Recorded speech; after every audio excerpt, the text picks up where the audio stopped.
Welcome to ILTV's Israel Weekly. Our main topics today: Israelis continue to denounce and protest against the recently passed nation-state law, and the United States sanctions against Iran resume. Returning to the studio are journalist and member of the Likud party, Naftali Ben-Simon, the founder and executive director of the Israel Institute for Strategic Studies, Dr. Martin Sherman, former Meretz Party Knesset member Avshalom Vilan, and International Council member from the New Israel Fund, Jacob Nir David. Thank you all very much for coming back today. So, for our first topic, nearly 100,000 people were reported to have flooded into Tel Aviv's Rabin Square on August 4th for the latest Druze-led protest against the recently passed nation-state law. Though some Druze community members did come to a tentative agreement with Prime Minister Netanyahu not long ago, it would seem that the majority of this Israeli minority still believes the nation-state law to be discriminatory against non-Jews living in the country. أنا كنت أعتقد دائما إنه نحن مواطنين في دولة إسرائيل، نحن دافعنا عن دولة إسرائيل، نحن دفعنا ثمن كبير عالي وغالي لدولة إسرائيل، واليوم عقب 70 سنة بتيجي دولة إسرائيل بتقولوا لي ستوب، أنت مواطن من فئة ثانية، من فئة أقل. We're now witnessing a wave of protests. The Druze protests and other Israelis want to change this legislation. There's now an opportunity to ensure that alongside Israel as the nation state of the Jewish people, we will ensure that it's just as committed to our democratic components or to our democratic character, and to add an explicit allusion to the principle of equality. This can be changed and rectified and modified immediately when the Knesset convenes again or immediately after the next elections. When people ask us to consider ourselves, we consider ourselves as Israeli Druze. Today there is no the name Druze. It's a Jewish state, and we are not a Jewish. We ask the government and all the members of the Knesset to delete this law, not to correct this law, to delete this law from the history. We are loyal, we are equal rights, and we are fighting in very strong struggle to be equal rights with the Jewish people here, because we paid the ultimate price, the blood of our children, to protect this border of this state. We are here to send a clear message to the Israeli government. We will not settle down for nothing less than equal rights as Israeli citizens.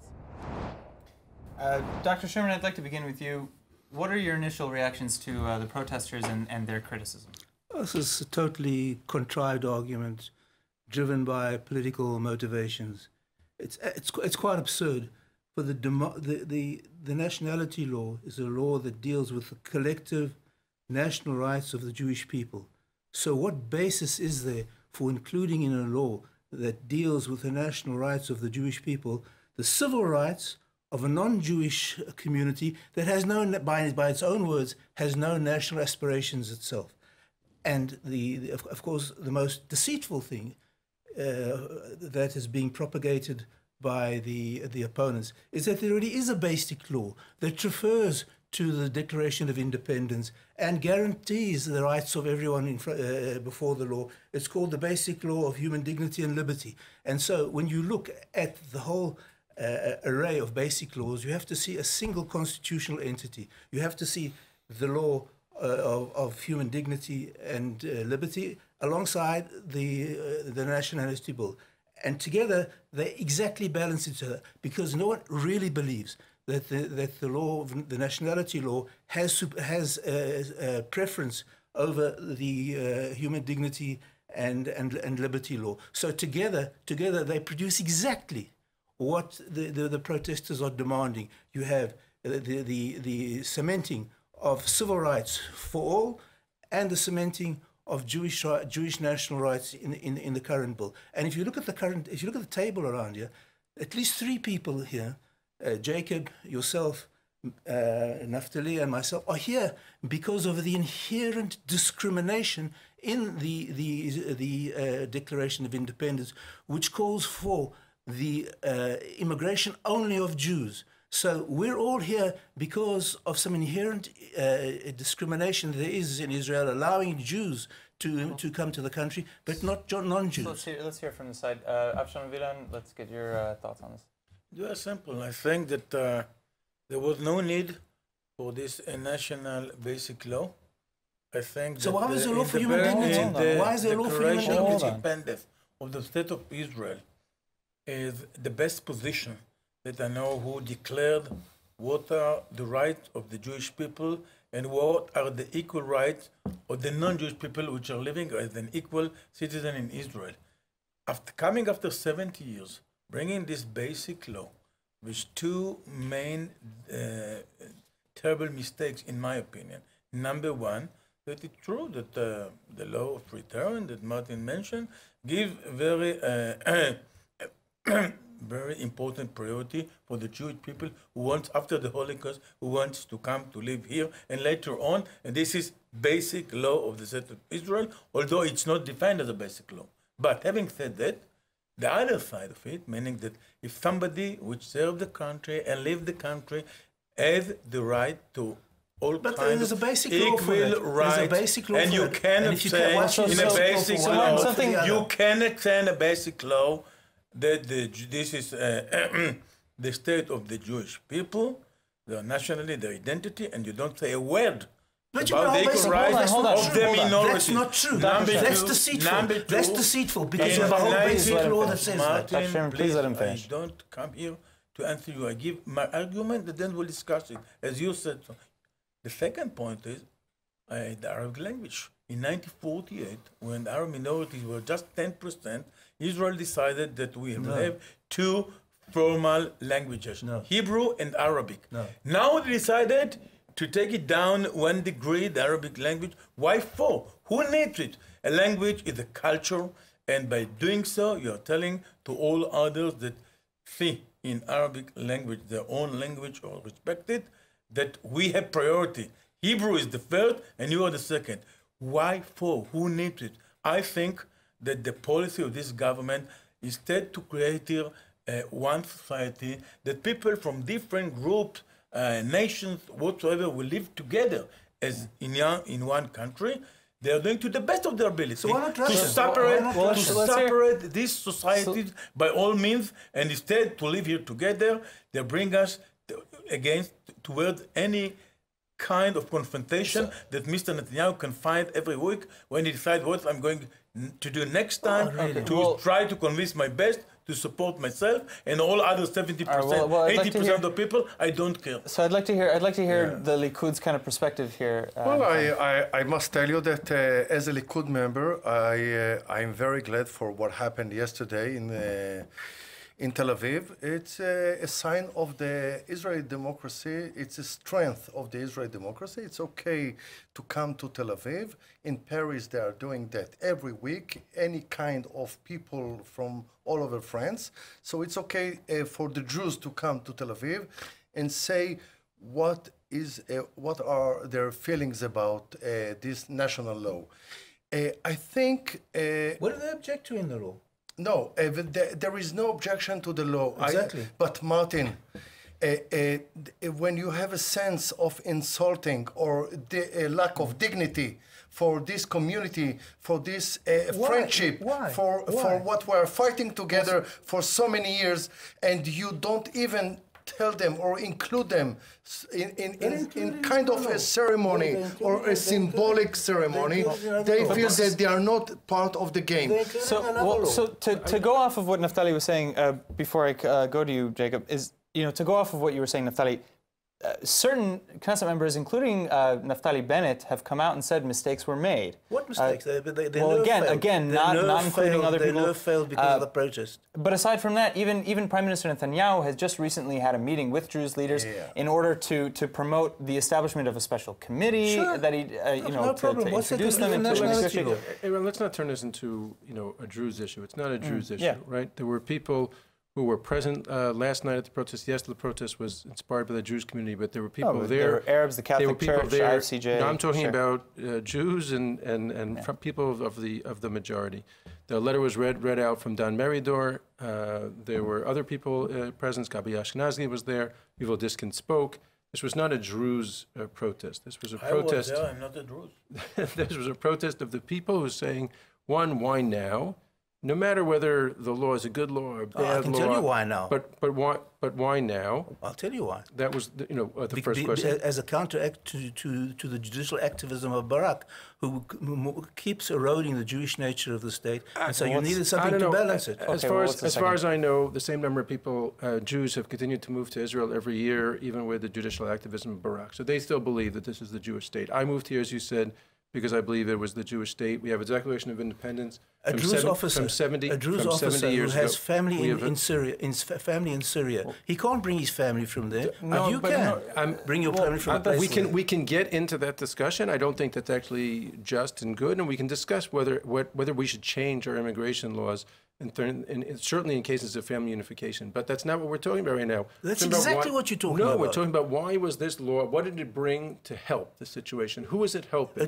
Nothing changed. It just was insulting. If nothing, if nothing changed, why is it insulting? Because it's insulting. Why? If I insult you, if I come over to you and insult you, does anything change? No, your life goes on. You've got two laws. Dr. Sherman, Dr. Sherman, for civil rights of everybody. Dr. Sherman, again, this goes back to what you're saying. If he's saying, there is a big group, 150,000 people, who really feel that they were hurt. And why? Why? Well, so again, it begs the question. When somebody feels that he is hurt, you don't have to ask why. You have to ask yourself what I did as the majority, every time someone feels hurt, and what is the importance of such kind of a thing. Why do we need the law? That they feel like this. You have to understand the other side, not ask why. You have to understand that the other people who don't accept, they have a feeling that they are second. It's got nothing. That's second-class people in this state, that's got nothing and to you do have with to it. ask yourself why and what are you suggesting? We have to do is trying to solve it. Unfortunately, we have to. When you have to make so many effort to explain this law, it's already a bad beginning. Exactly. Sure. It's already a bad beginning in the world and in Israel, and it seems to me that. It's the story of Israel in many fields. We are doing such an amazing things, but the delivery is really bad. All right, so protests have been breaking out all over Iran lately as well, ahead of the resumption of the United States sanctions against the Iranian regime. Despite the major problems on the home front, however, it seems Iran has set its sights on potential military action. The Iranian Navy has just launched a major series of military drills in and around the waters of the Straits of Hormuz. And this passage is one of the most vital waterways in the world, through which nearly a third of all the world's oil passes. What's more is there are also threats against the Red Sea's passage of the Strait of Bab al-Mandeb, which for Israel would certainly mean war. אם איראן תנסה לחסום את מיצרי באב אל-מנדב, אני משוכנע שהיא תמצא את עצמה מול קואליציה בינלאומית נחושה למנוע ממנה זאת. וקואליציה זאת תכלול גם את מדינת ישראל על כל זרועותיה. לאחרונה שמענו איומים לפגוע בספינות ישראליות בים סוף. אני מסתכל על האנשים מסביבי הנמצאים כאן, וחבל שגם אויבינו לא יכולים לראות אתכם ולהבין שאנו ערוכים היטב לתת מענה לכל איום. Jacob, I want to start with you actually this time. Especially if you liken sort of some of the Iranian peoples to maybe other people who are under certain tyrannical regimes or other types of oppression in that way. In what way do you think the sanctions will most affect Iran? Do you think that it will maybe implode, that the sanctions will cripple them and bring them back to the negotiating table, or scared animal in a corner that's going to lash out? Right. Unfortunately, I don't think the sanctions are going to break them, and it was hundreds of people demonstrating this past week. It wasn't the millions that we saw in the past. And the real question is, how the rest of the world, or at least the trading partners of Iran, will take this, and whether secondary boycotts will come into place, and so on and so forth. But as it is now, I think just the U.S. aside, and we've discussed this before, I don't think that breaks Iran. I think Iran is very resolute. Well, the rial has dropped 80%. We can get into a currency. We can get to a currency conversation, but again, I think the rial could drop 99%, and they will not be budging very quickly. But I do think you'll see it rebounding again, depending how the rest of the European trading partners, the Chinese, and so on, what they do. And only time will tell that. I don't think anything's happening very quickly. Well, when I see the Israeli policy towards Syria and Iran and the relationship between a world-class leader like Netanyahu and Putin, that they are meeting almost every 2 weeks, I think we are in a very, we must be very thankful for such a wise policy by the government, because it's a situation that just like that you can turn, you can flame the whole area. And I'm glad that Prime Minister Netanyahu and the Minister of Defense and the Israeli cabinet are considering everything in a very meaningful way, and because we are in a very delicate period, and we must be very careful. All right, well, speaking of Iran and Syria, we know that after speaking with Russian officials and Russian President Vladimir Putin, they've decided to enforce kind of an 85-kilometer buffer zone with Iran in Syria. But that being said, we still have Syrian forces potentially in the Straits of Hormuz, closing that off, aiding Hamas and Hezbollah and other rebels as Palestinian Islamic Jihad, etc. And still, 85 kilometers is not very far. So are they kind of preparing for more and surrounding Israel? Who can prepare for more when we are with our eyes and the weapons in almost every corner of this area? So I'm sure that the other side understand very well our capabilities, and I think I'm very glad that we are talking more and doing less. I prefer that, and not something that can maybe, you cannot after that change this situation. I'd like to turn to you, Mr. Phelan. Do you see a political outcome coming here, a diplomatic outcome, maybe having Israel and Iran and Syria and Russia coming to a political discourse? I don't believe that all sides can find a political solution to the situation at this very moment. The main question is if something can be a turning point that can change in the long run the Ayatollah's regime in Iran. And this is not coming to happen very soon. But having said that, I think that the economic crisis, the finance crisis over there, it's very interesting, because don't forget that Iran is investing a lot, billions of dollars, with Hamas, Hezbollah, and what their effort in Yemen and their effort now in Syria in trying to open over there a third front against us. Meaning that the point is, how can we minimize their attacks against us? So 85 kilometers, it's quite a lot. May I remind you that Damascus, it's about, from the border now, it's about 50 kilometers. So, but having said that, I think that in the end of the day, the question is, what will happen with Iran as a superpower in the region? And I think in this very moment that they have, because they invest so much money in all the manipulation in the region, that I'm not so sure that in the long run they can continue so. And this is something of a good development, in my opinion. But I don't believe in the military solution. I think that the only solution, the only change in this game in town is changing in the regime. Let's say that Iran with 85 million people, which are really suffering now, if they will decide one day to change the whole system, I hope so. I don't know if it's going to happen. Dr. Sherman, do you think, how likely is that we'll see a regime change in Iran? Well, I think much depends on the Americans. But I think what you're seeing now is the unrest and the collapse of the Iranian economy exposes the appalling deceit of the Obama regime, who said it was either to accept this atrocious deal or war. That was completely a false option, because if they had persisted with the sanctions for the 3 years up until now, I'm sure that Iran would have been on its knees. Of course, the other countries may consider trading with Iran, but then they have to decide whether they will trade with Iran or trade with the US. And I think most countries already given clear signs that they'd rather trade with the US. In the long run, of course, Abu Vilan is correct. The only long-term solution is a change of regime. I do not believe that the current regime is going to sort of slap their forehead and say, gee, why didn't we understand the error of our ways, and suddenly become much more amicable to the world. How likely do you think that'll even be? You know, we see Russia propping Assad back up and retaking all of Syria. I don't think Russia can stop an internal collapse of the regime in Iran. Russia has its own particular interests. They want to keep their presence in the Eastern Mediterranean.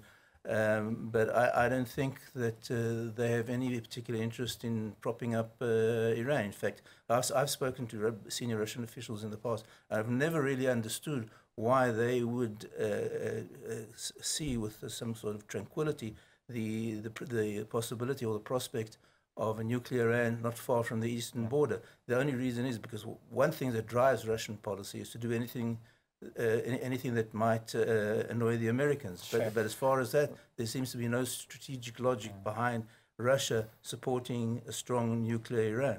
All right, well, with that, unfortunately, we do have to end the program, but we do have time for our final thoughts this time, a positive silver lining of such. Jacob Nelavid, would you like to start us off? Sure. I was in Colorado at a conference last week at the Aspen Institute and had what was a 5-minute conversation with an Iranian turn into a 2-hour kind of soul-filled conversation, so it filled me with a lot of hope. Iran is the, let's say, Muslim country which has the biggest middle-class people. In the long run, it's a hope, meaning I believe that they have and there are smart people over there, that not forever they will continue with such kind of a regime. I believe that after all, an old and smart nation like Iran will change its regime. When it's going to happen, I don't know, but I believe it can be. Well, I'd like to echo the sentiments expressed here by Vilan. I think that the economic distress we're seeing in Iran is certainly an optimistic sign that the future may be a little bit better. And I will talk about the Israeli society, not Iran. And I will say, even with all these disagreements and all what we see lately, I think the Israeli democracy, it's a real democracy, and I'm very glad that I live here. And what we saw also yesterday and maybe next week, it's part of the game, and I'm glad that I'm part of this game. All right. Well, unfortunately, thank you all very much for coming in and sharing your thoughts with us and being on the program. Thank you again, Naftali Ben-Simon, Dr. Martin Sherman, Avshalom Vilan, and Yaakov Nel-David. Thank you all very much for coming in. And of course, thanks to all of you for tuning in. Remember to follow us on Facebook at Israel English News and on Twitter at ILTV News. I'm Aaron Porras, and we'll see you next week.